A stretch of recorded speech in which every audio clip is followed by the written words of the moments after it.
للأسف البلد هنا مش خليها الواحد مضطر إن هو بيفكر في بره كتير. يعني انت عايز تسيبها وهي ده هي محتاجه لك دلوقتي. البلد دي مبنية على الفلوس، هتفضل طول عمرها كده.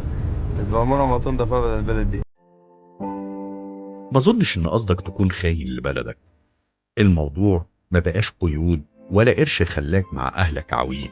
انت مش خاين، انت من غير ما تحس سبتها للي خانوك. ازاي راضي يحكمك عميل؟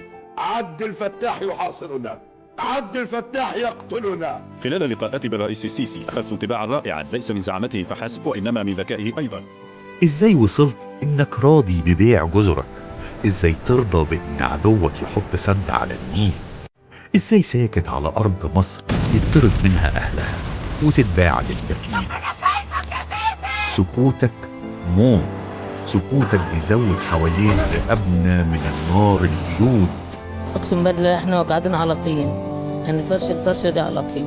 معاش 150، لكن مفيش لي علاج ولا مصاريف اكل. الفطار ما بيقضيش، والله لازم بيمسح الاطباق، والله بيمسح ومش بنغسلها. يا ترى هو ده الإرث اللي هتسيبه لعيالك؟